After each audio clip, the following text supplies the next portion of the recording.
قانون قدرت کے مطابق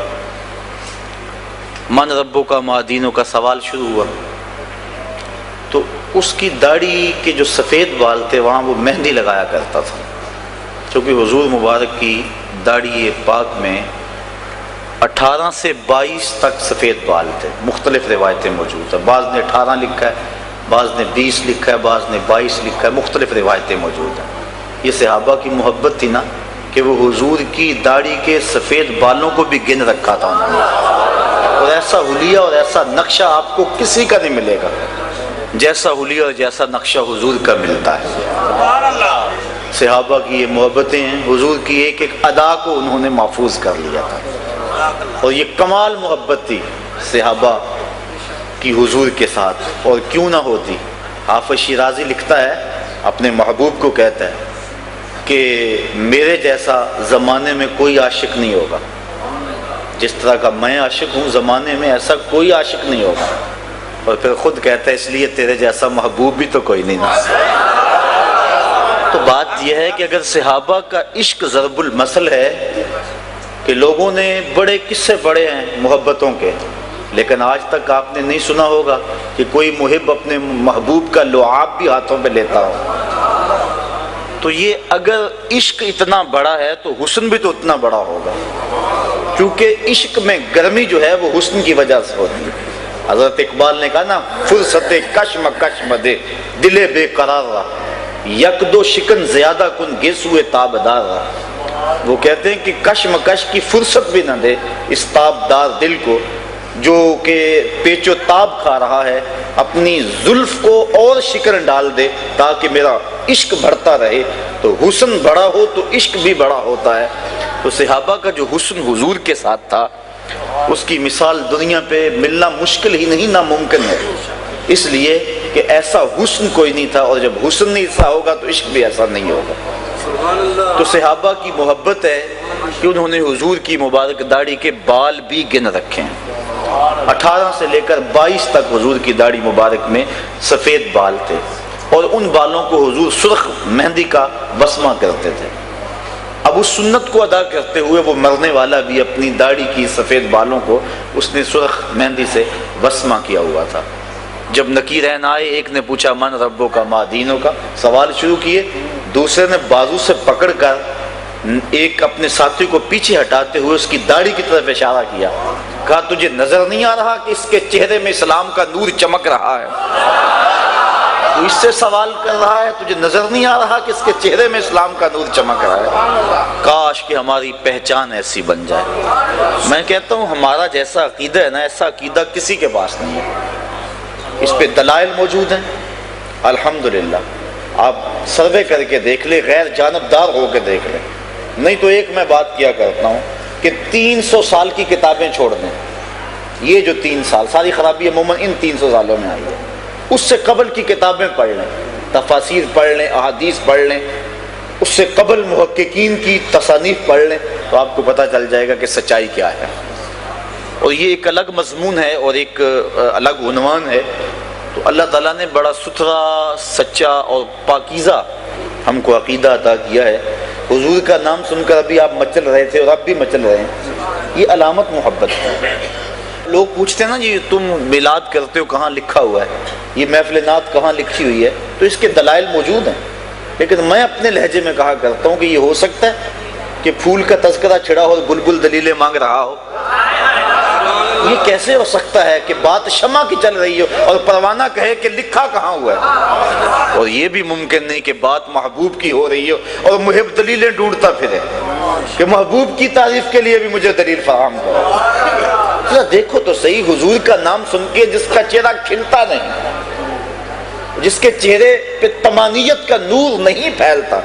جس کی آنکھوں کی پتلیاں خوشی سے چڑھ نہیں جاتی، تو آپ سمجھ لیں کہ اس کے اندر کچھ بھی نہیں ہے، اندر اس کا خالی ہے۔ زبان پہ کلمہ ہے لیکن سینے میں نہیں اترا، اس کا دل نور ایمان سے خالی ہے۔ یہ ہو ہی نہیں سکتا کہ ذکر حضور کا ہو اور کلیجے میں ٹھنڈ نہ پڑے۔ حضرت شیخ مہدی الفاسی مطالع المسرات شرح دلائل الخیرات میں لکھتے ہیں، فرماتے ہیں حضور کا تذکرہ سن کے جس کے دل میں تسکین نہ پہنچے اس کے سینے میں دھڑکتا ہوا دل کسی مومن کا دل ہی نہیں ہے، یہ ہو ہی نہیں سکتا کہ اس کو تسکین نہ پہنچے۔ میں کسی دور میں ایک نعت مجھے یاد آ گئی، کبھی کبھی فرصت ملے، آج کل تو خیر فرصت ہی نہیں ہے تو لکھنے کا بھی کبھی شوق ہے، تو ایک نعت پرانی یاد آ گئی کہ مشکلیں کافور ہوں غم سے رہا ہو جائیے، مشکلیں کافور ہوں غم سے رہا ہو جائیے، شہنشاہی چھوڑ کر ان کے گدا ہو جائیے۔ تو اگلا شعر ہے جس کے لیے میں نے یہ نعت کو چھیڑا، یاد احمد باعث تسکین جاں ہے دوستو، یاد احمد باعث تسکین جاں ہے دوستو، آفتیں جب گھیر لیں مدحت سرا ہو جائیے، آفتیں جب گھیر لیں مدحت سرا ہو جائیے، اور بن کے رہیے ان کے در کے ہی ادنا فقیر، بن کے رہیے ان کے در کے ہی ادنا فقیر، گرد کوئے جانا پر جان سے فدا ہو جائیے۔ اور غالب کا ایک شعر ہے کہ عشق بتاں فکر معاش، اس مختصر سی زندگی میں وہ کہتا ہے کیا کیا کریں، کتنے کام ہیں، تو اس شعر میں اس کا جواب دیا گیا، یاد ہائے رفتگاں عشق بتاں فکر معاش، کس مصیبت میں پھنسے ہو با خدا ہو جائیے، اور ان کی ہر سنت ہو ثاقب جان و دل سے بھی عزیز، ان کی ہر سنت ہو ثاقب جان و دل سے بھی عزیز، مصطفیٰ کی ذات میں ایسے فنا ہو جائیے۔ تو بات یہ ہے کہ نبی کا تذکرہ یقیناً روح کو قرار دیتا ہے اور قلب کی تسکین کا سبب ہے، اور اہل ایمان حضور کے ذکر کی خوشبو سے اپنے مشام جاں کو معطر کرتے رہتے ہیں، اور یہ بہانے تلاش کرتے ہیں، کوئی بہانہ ملے تو حضور کا ذکر چھڑے، اور حضور کا جب ذکر چھڑتا ہے تو خوشبو پھیلتی ہے، ماحول کے اندر ایک نور پھیلتا ہے، جہاں محافل ہوتی ہیں لگتا ہے جیسا رحمتوں کی برسات ہو رہی ہے اور کرم کی برکھا برس رہی ہے۔ آپ اس کا ادراک کریں، احساسات کی آنکھیں کھولیں، اور آپ کو محسوس ہوگا کہ جہاں ذکر خدا ہے وہاں نزول رحمت باری ہے، جہاں ذکر مصطفیٰ ہے وہاں نزول رحمت باری ہے، جہاں نبی کا نام لیا جائے، یقیناً یہ نام ہی ایسا ہے، کتنا میٹھا نام ہے یہ حضور کا نام، یہ نام کوئی کام بگڑنے نہیں دیتا،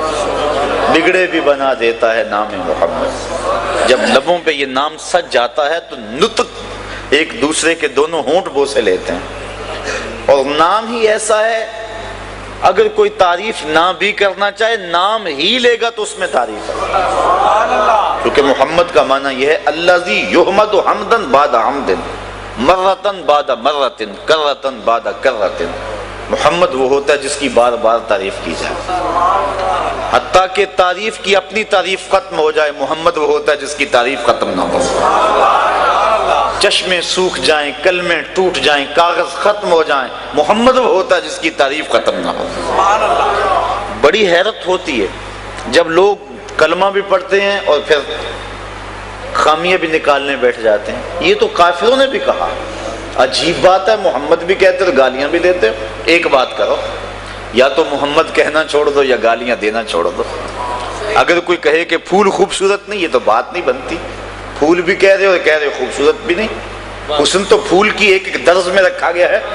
اس کی نزاکتوں کے اندر حسن بھر دیا گیا ہے، اور کہے پھول بھی ہے خوبصورت بھی نہیں، کہے محمد اور پھر نقص بھی نکالے، چونکہ اہل زبان تھے نا، وہ سمجھتے تھے کہ یہ جو ہے وہ باب تفعیل سے ہے، اور تفعیل کثرت ماخذ چاہتا ہے، اس لیے محمد کا معنی کثرت تحمید ہے، کثرت تعریف ہے، خوبیوں کی کثرت کے مجموعے کو محمد کہتے ہیں۔ تو یہ عجیب بات ہے کہ یہ لفظ بول کے پھر تنقید کرتے ہو،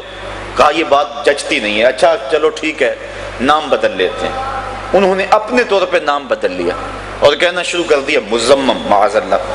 اس کا معنی بار بار مذمت کیا گیا، یہ اس کے الٹ اپنے طور پہ انہوں نے نام رکھا، خطبہ سیر میں یہ واقعہ موجود ہے، اور پھر وہ اس انداز کے ساتھ محمد نہیں کہتے تھے، مزمم کہتے تھے، اور پھر اپنے دل کی آگ نکالتے تھے۔ اس طرح ایک صحابی نے سنا، حضور کی خدمت میں بھاگا آیا، حضور وہ مزمم کہہ کے گالیاں دے رہے ہیں۔ آقا کریم فرمایا تم کیوں پریشان ہو، یلعنون مزمما